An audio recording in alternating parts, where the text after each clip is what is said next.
Welcome to the Final Frontiers radio show, where we spotlight inspiring missionary endeavors around the globe.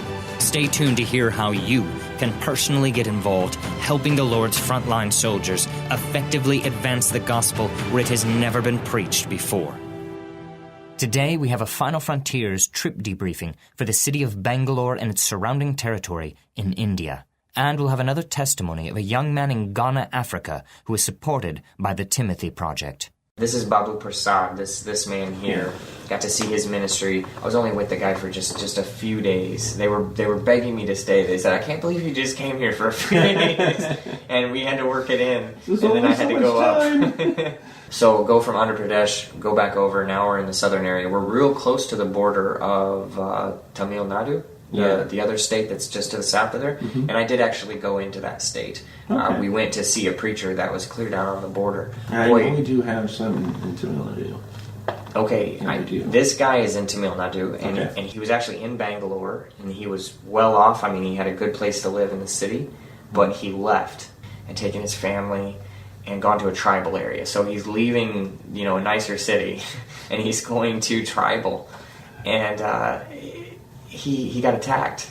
His church got attacked. By I got to see. Or? People believed that he caused a drought that came into that area, and they are praying to the snake gods. And I saw the plaques by the river and everything. They've got these stone statues for the snake gods, and supposedly the river went down for quite a while, and they were blaming him on it. And so the Hindus got together, some of them, and attacked his church. They threw rocks, and they would try to break windows and try to break his roof, I believe, because I saw the remains of his roof. We went around the side, and he showed me. He's picking it up and showing me.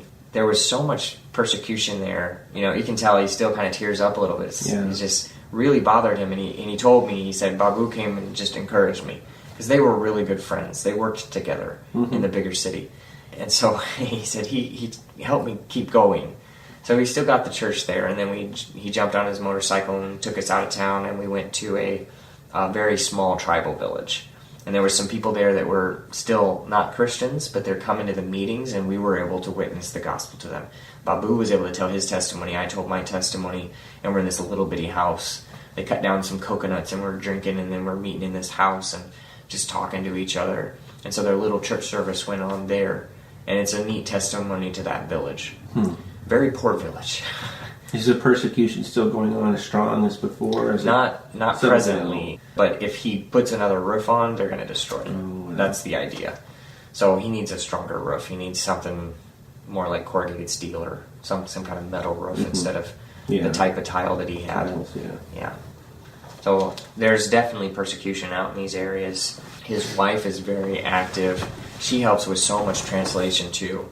And she speaks, I believe, several languages there. So she's not only busy with that, but she's got the Sunshine Clinic. So she's a certified medical doctor. I mean, she's got a lot of wisdom in that area.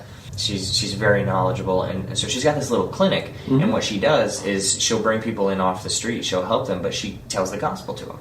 So, I mean, every person, from the church, if they can come in from the church, they can come in. But it's a free clinic, so she's not charging anything. So she's able to just totally share the love of Christ with them. So we went there, we saw her clinic. It's right downtown. They've got a little storefront. It's small, but it's perfect for people that just want to come in and consult. Oh, wow.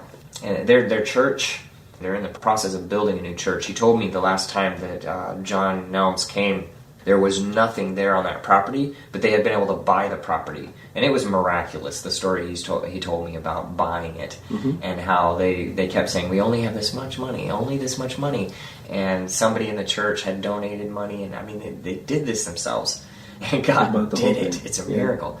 And so he said that he still remembers when John Nelms came and stood on that property and dedicated it to the Lord. And now there's this huge structure being built there. I got to see them working with the cement and working with the different levels. We went through every level. We saw where the sanctuary will be, where the offices will be, all of this.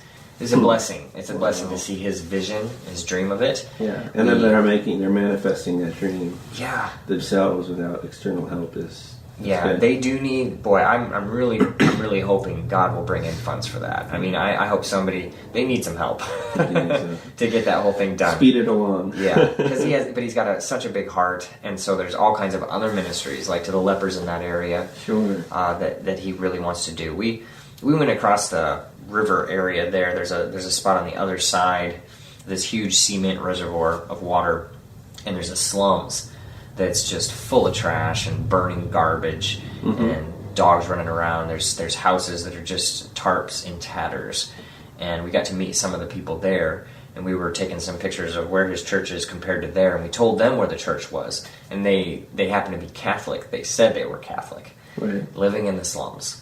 And so it was good to meet them. It was good to meet he's got a real heart for the inner city children and trying to gather them together. And for Touch of Life, there's a big program there where they're feeding the children. We got to see probably the biggest amount I saw anywhere in India was a whole bunch of kids that he was feeding right there in Bangalore. And he brought them up into the church, and they were all just spread out. Got to meet them. There's a real opportunity for things like daily bread, when we don't have the funds to take on or the capacity to take on a child specifically. The people who just want to feed children could get the daily bread, and we distribute those funds to people like him who are widows already and orphans. Yeah. I mean, I saw one time when a whole bunch of widows came and they handed out the bags of hope. Yeah, the bags of hope for And widows. you see them just smiling and everything, and those ladies get them. And a lot of these were pastors' wives. The pastors are deceased, and the wives were so thankful to be able to get a bag of some food and some rice. Yeah, it's amazing. I've seen the bags of hope, and I've seen daily bread's been such a blessing. Also, we want to do more in that area for the lepers. Yeah, and that's where my biggest burden has been since I've left. I was touched so deeply. He took me to a hospital, and we just kind of walked into the hospital. And if you contract leprosy there and you are contagious, they don't let you leave the hospital. They keep you there. But if they can help you, if they can heal you, you can come in and you can get medicine, and they do a checkup like once a month. But basically, if you contract leprosy and you're starting to get the claw hand, or you're starting to lose fingers, and it could get worse, and you lose your nose, your toes. If it's getting to that point, you can't. They're not going to heal those limbs. No. But you can stop progressing sometimes, and they'll send you out to a colony. And so, like a place like Bangalore has this huge colony, and it may have 300 to 400 homes in it. Sure. And all these people, he told me, these people, they're Hindus, they're Buddhists, they're Muslims. Okay, they came from, they came from a Muslim family, they came from a Hindu family, but now they live there. They say, our people cast us out. And you can be a small child. You can read about all kinds of stories of children being cast out of their family, and they end up in a leper colony, and now they're 30 years old. And they tell you the horror stories of what they went through, where they've got nobody. It's so sad because it's a treatable disease. Yeah, and there is medicine that they can have, and a lot of it, there is not enough money for some of them, maybe in the hospitals, to give them, to be provided with it. Cutting too much funding. What's sad is the children that are born in these families, they don't have leprosy at all. There's people living in the colonies that are part of it, and when they look completely normal, they have no leprosy, they've been checked for it, but their parents might have leprosy and they're dying, or they go to school and they may not make it to the 3rd, 4th, 5th grade, maybe, if they're lucky, because once the teacher finds out, oh, your parents are such and so, well, okay, you live in a leper colony, so they will put them to the back of the class. They may teach them, they may not. The children, they don't have much of a chance. There's no hope. Yeah, so you live in a place like that, and you grow up there, and you're stuck there. And the sad thing is, where there's no hope, that's where the most opportunity is. Right. A place like that. So This much place, can be done. It broke my heart. We came back, and I started asking questions. We sat, like I'm sitting now, we sat on a couple of chairs, and we just talked, and there was just long moments of silence with both of us, were just tears in our eyes, and we cried together. I was still crying when I left in the plane. I was looking out the windows and just, I thought, something has to be done. Something has to be, because he says you go in there and the opportunity is huge. They say, I'm not a Hindu anymore. I'm not a Buddhist. I'm not a Muslim. I am nothing. I'm a leper. Here I live, and I'm a leper now. And so he said, if you bring Jesus to them, your God is God. And so I had such a burden. I thought, if somebody just came here, imagine just explaining the gospel, just going through scriptures about how Jesus touched the lepers. Yeah. Because most people in the United States, you go into a church and you talk to them, they think lepers still exist. They And I do. used to think They that. really I used do. to think that too. Yeah. India is full of lepers. Yeah. And they say that there's about 130,000 new lepers every year Yeah. that are contracting the disease. Yeah. So a colony like that I saw, little tiny streets. I went up on the roofs. I got there a couple different times. We went up on the roofs with some kids, looked down, and you could see the 3 major streets the government has given them in this real rocky area. You go up these rocky steps, and it's all uneven. And they give them just little one-room places to stay. And there's not a whole lot there. And sometimes it's a whole bunch of rooms and a bathroom at the end of that walkway. But it's so skinny. You can get into places that are just tiny, hardly able to get your shoulders through. You send them there to be forgotten about. And the government people will come if it's an election, and they'll stay on the outside and they'll promise things. They'll yell things up and promise them, and it doesn't come to pass. We'll give you better water. It's the same world over, isn't it? Yeah. So that place touched me so much. There's other places, though, that are not leprosy, that are just majorly poor. There's a place near the church. We walked up past a big Hindu festival going on. There's this gigantic mouth open, and they're like walking through where the teeth are. They're going in for a ceremony in the side of this temple. And it's a huge thing. They're walking in there. And we walked just around the corner, and behind them, in the shadow of like skyscrapers and where people live, rich people, is this little tiny street, this slum street, just about 5 feet across, and you squeeze through it, and every home is about 10 by 10. And then there's a bathroom at the very end of that, just kind of like the leper colony. And we had a church service in this little 10 by 10 room. And we talked to them, the preacher preached, and some of them are too embarrassed of where they live to even come to the main service a few blocks away. Sure. They just don't, they think, oh, I'm too poor. In fact, there was a girl there that was Touch of Life. And she was too embarrassed to come and eat with the other kids. And Babu was telling her, why didn't you come? You should have come, And we went into her house, and if you can imagine this, her mom's there, and she's there. The dad is just drunk most of the time. Mm-hmm. And so he's always gone. And they don't know when he's coming home, or when he's going to provide for them, or if they're going to get any money at all. Mm-hmm. And so there we are in this little tiny room. The door pretty much almost hits the bed. And they had no chairs, so they have us sit on the bed, and the bed takes up the whole wall. And then there's just some little pots and pans over here, and there's no room for anything. I mean, we stood there with them, the mom, the daughter, within just a half a foot of us. And the only thing they had was a couple cookie packets. And so they opened those cookie packets, and they had some orange soda that they had got. And where did they get the money for that? I mean, it's all they had, and they offered it. They wanted us to have it. Oh. And here we are coming into this extremely poor family, and they're standing there, and they have such good hearts. Yeah, it is. They're Christians. They wanted to take care of the preacher. It's amazing. Take care of the speaker. We're here in the States, and even those of us who are below the poverty level, we're so concerned and consumed with ourselves and what I can get from me and mine. But you go to these other places, and people literally have nothing. But they will share what tiny amount that they have with a perfect stranger that they've never been before. It's really eye-opening.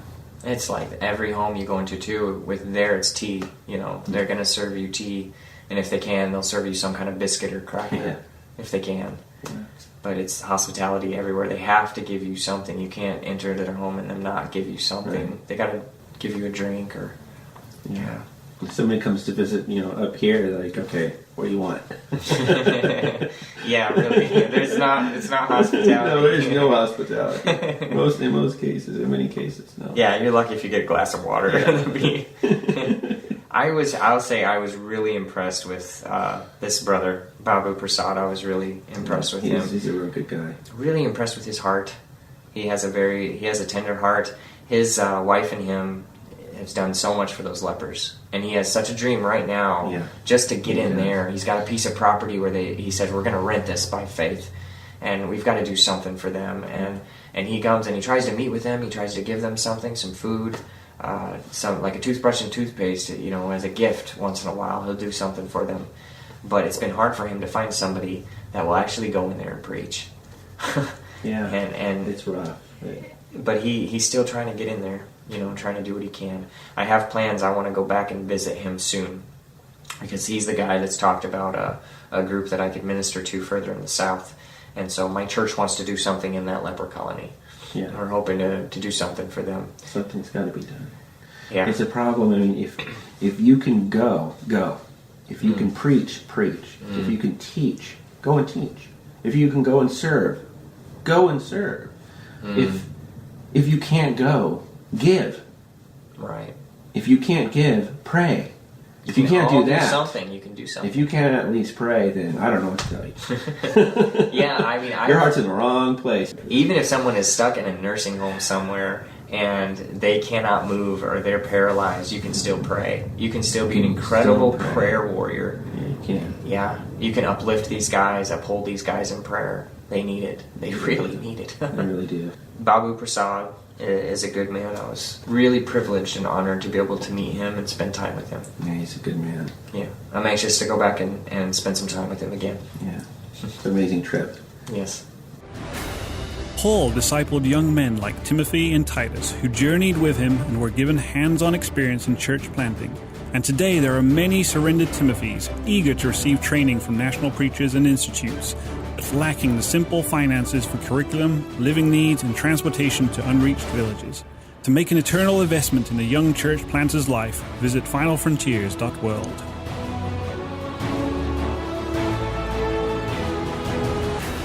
Hello, my name is Mike Sandiford, and it's time for one of our original segments, Following Timothy. Following Timothy takes us around the world to hear the testimonies of our sponsored national trainees.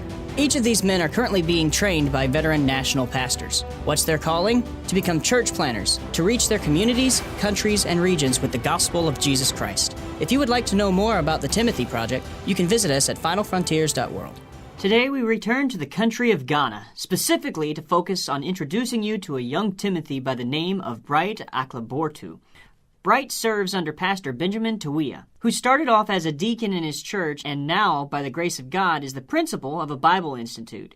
He also pastors and is also the youth pastor for his home church.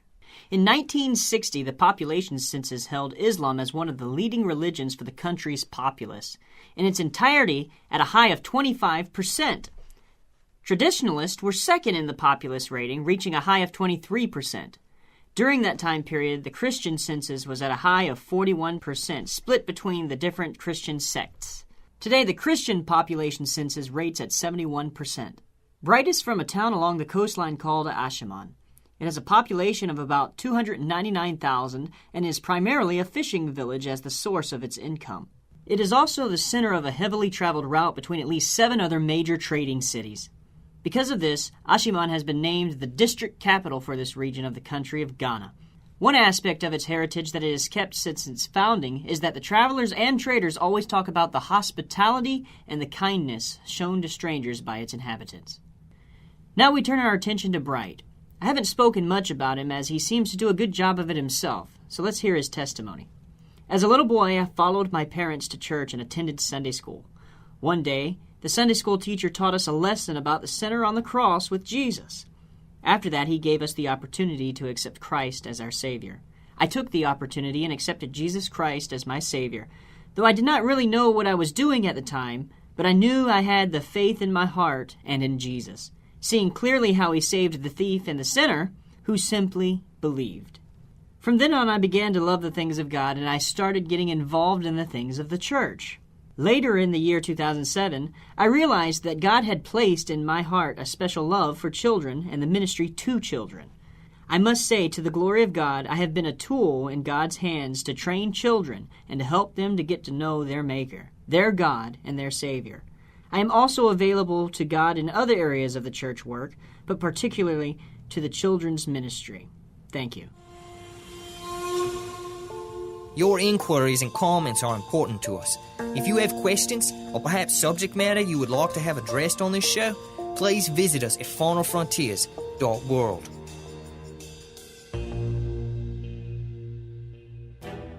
I was always taught that missionaries go to a single foreign field and stay there forever.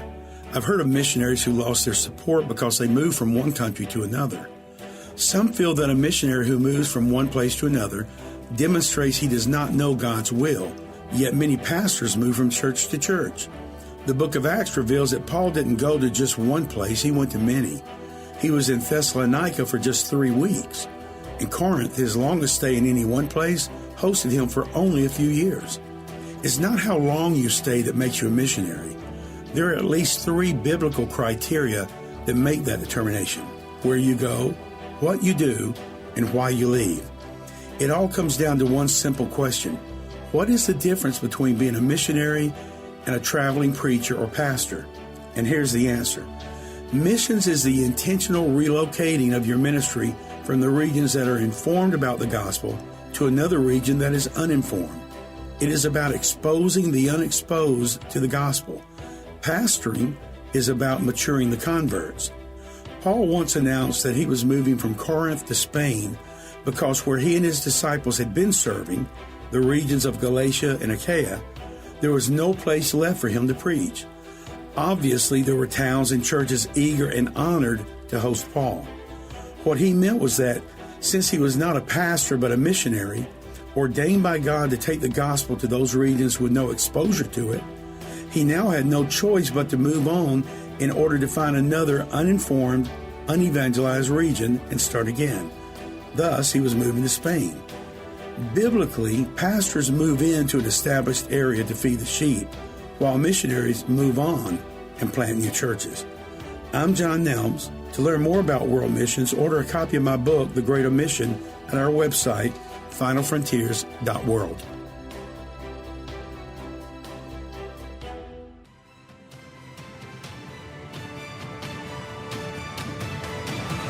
You've been listening to the Final Frontiers radio show, funded by sponsors like you. Thank you so much for joining us. Through the funding of national and native preachers, we endeavor to effectively advance the gospel where it has never been preached before. If you want more information, visit www.finalfrontiers.world. That's finalfrontiers.world.